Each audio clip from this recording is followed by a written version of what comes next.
All right. I've done my best today to put together the notes and stories uh, that we can at least have a kind of a pretty base understanding of what has gone on at All In as it concerns to one Phil Brooks and Jack Perry. So there was reporting throughout the day. Uh, I have heard some things, and then there was reporting from House of Wrestling, Pro Wrestling Torch, from Wade Keller, Fightful, also reporting different facts. And listen, whenever you have these kinds of stories, you are going to be getting different sides, and you can watch the same event unfold, and you can have very different interpretations. So for people out there that are just looking at like the media side of it, okay, you're trying to get what are going to sometimes be very conflicting narratives, and you are trying to parse what is consistent with other sources. Okay, these are very tough stories to report on, and for those that are looking for just a clean dissection of who was right, who was wrong, I mean, you're just kind of like that's just not how these stories work out. And I'm certain like you are going to like. I've heard from people that are very pro Punk. I've heard from people that are anti Punk. Like there is just there are sides to all of this. There is, Way and I were like discussing it on Sunday. The fact that I mean, on its own, you could probably look at it and say, okay, the comment by Jack Perry should it have elicited this? And kind of my thinking was, well, it's the bigger picture. All it takes is something like that, and it is going to cause something. It did, and again, it's going to be what sides you're looking at. Why would somebody poke the bear, but why would you also allow a bear loose? And that's a larger issue. Yes. So and again, these are mainly from the outlets listed here. So it sounds like the line happens with Jack Perry about the real glass. So go cry me a river. They looks into the camera during the spot with Hook on the limo, and Punk was apparently waiting for him in the gorilla position. And it does seem like there is the debate on who initiated what, but it does sound like Punk was there and his match was coming up next, and allegedly just said to Jack Perry, "Do you have something to say?" And Perry told Punk, "Do something about it." And then from House of Wrestling, Punk shoved Perry, and then Perry shoved him back, and Punk just put him in a chokehold to prevent the situation from escalating with no punches being thrown. That was one perspective. The Torch said that there was a reference by Perry that Punk's side, the belief would be that Perry was most upset with the story that came out a number of weeks ago about the glass incident, and the feeling that Punk's side put that out and it made him look bad. Like he was trying to take this bump with glass so that he could get time off, when in fact he did have a vacation scheduled and was already set to have time off, and just feeling that Punk's side was using this to make him look bad publicly. So all the reporting seemed consistent that Jack Perry was removed from Wembley Stadium. Punk ultimately left the venue, but it's in dispute. Was he asked to leave or did he voluntarily leave? We have seen both sides of that. So that is left to interpretation.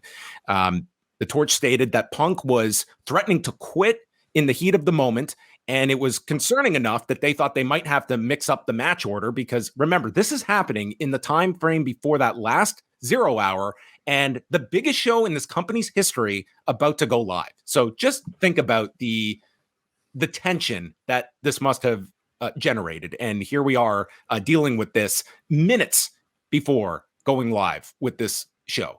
So anyway, cooler heads prevail. And I mean, to his credit, this guy comes out and he wrestles what I thought was a really terrific match with Samoa Joe, and didn't seem to be, wasn't dogging it, wasn't, coming out with like a boo-boo face or anything like he was, that this was a weight on him.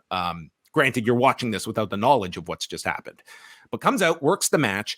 The Torch has cited a source close to management that believes that due to Perry initiating it, that he's to receive more of the blame here, but it's still unclear who initiated the whole involvement. And then, so I have reached out to multiple officials at AEW.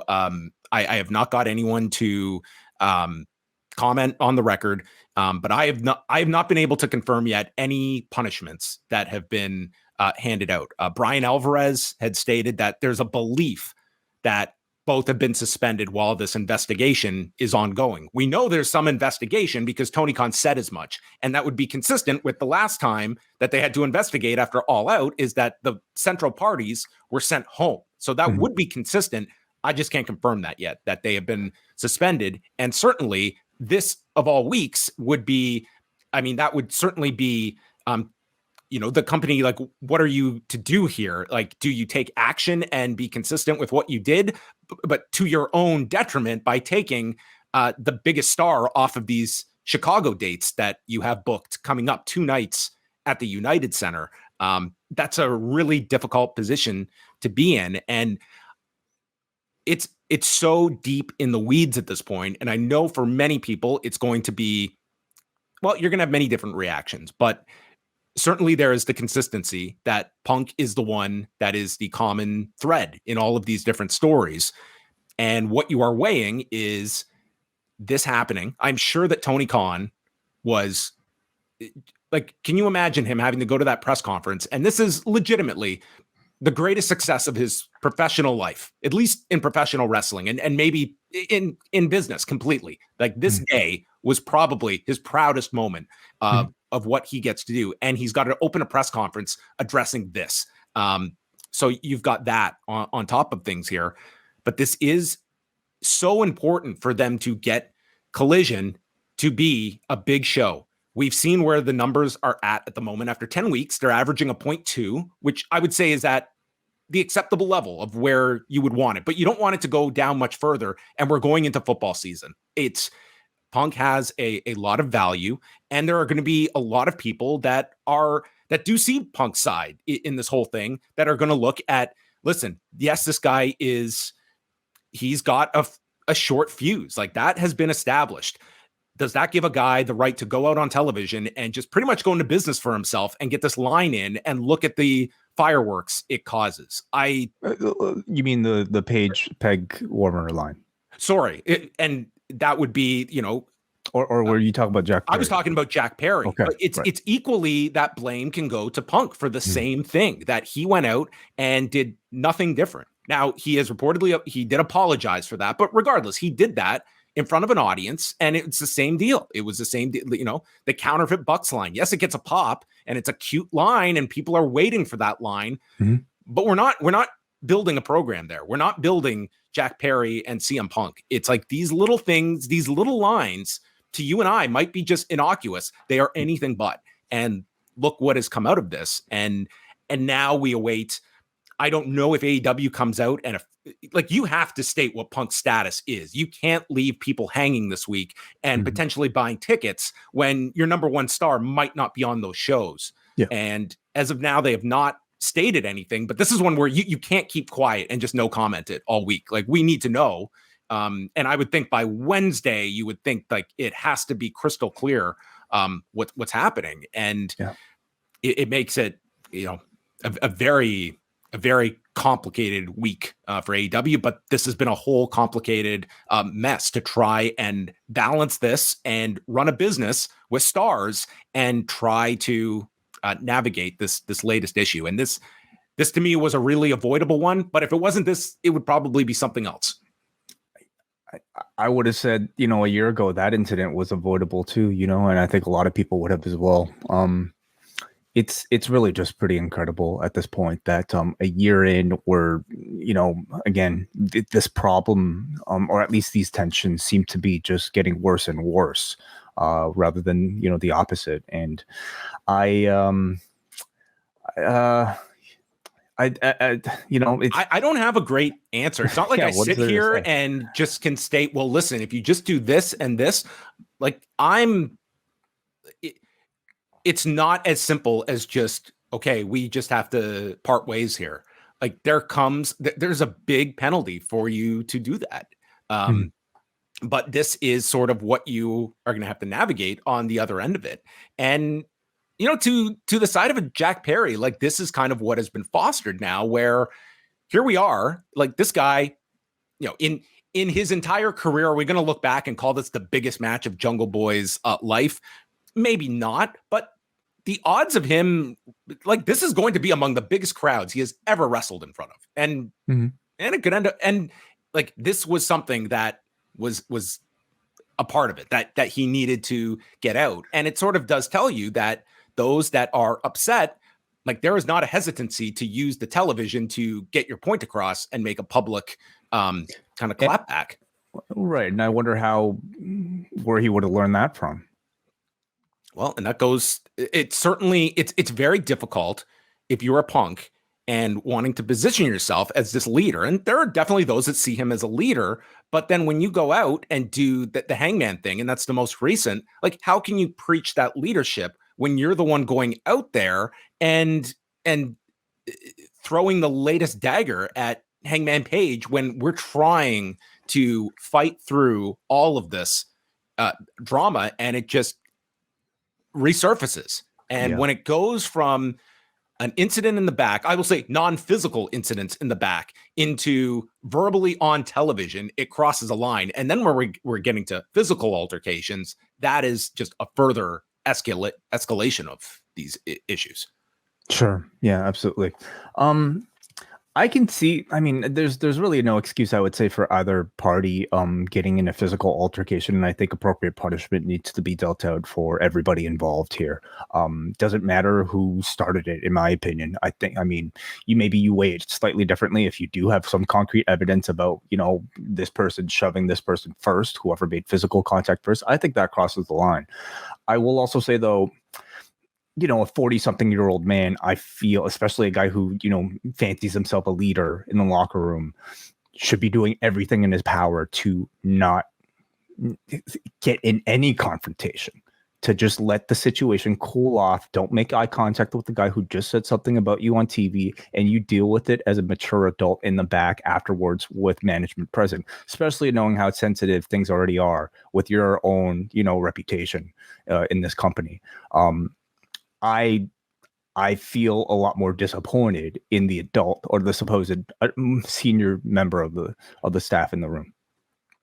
Well, these are issues that I feel are like there is, but it's not just Punk. It's the surrounding, like we've said it this entire time. It's, what repercussions has he really faced, from this environment, for previous aggressions. And Punk was suspended, but that also coincided with an injury as well. What did he come back to? And he was brought back to a show that was built around him, and there's been a lot of compromises to his benefit. I mean, he has come back, and you're right, like he was not, at least from the outside looking in, like punished for any of this, beyond the fact he was given a space where he seemed willingly able, like he seemed empowered to have these confrontations. In some respects, yeah. Right.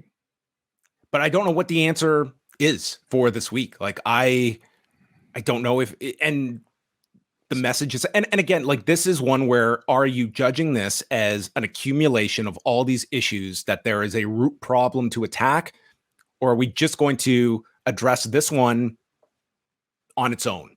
Because on its own, it's one where if Punk was not the aggressor, it then does become your opportunity to take an action, but not take this guy off of your shows this week. But inevitably, like that is going to anger a segment of people here that are directly attached to this story. Yeah.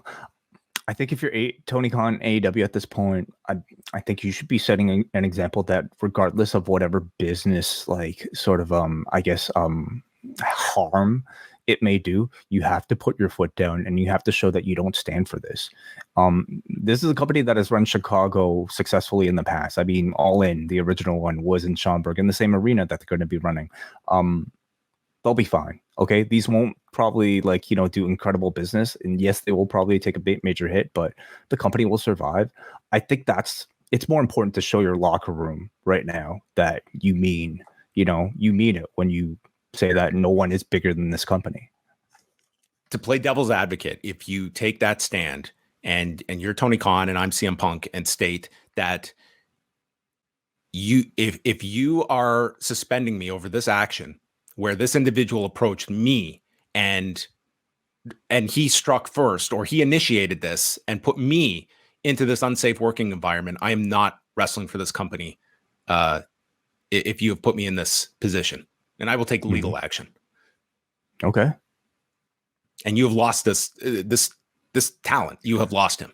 I would have said this, like, I'm not the one to ask John, because like, it's not my sort of like company. I'm not, the one trying to, convince a TV network to pay me a lot of money for a TV show. But I would have said this after last year.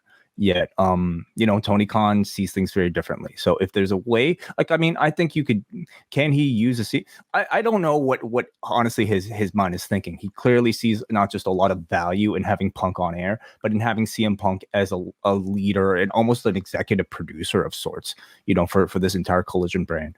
So maybe he's, he has a lot more sort of leniency as it relates to his actions. I can't tell you. It's just from the outside looking in, it's hard for me to really comprehend. All right.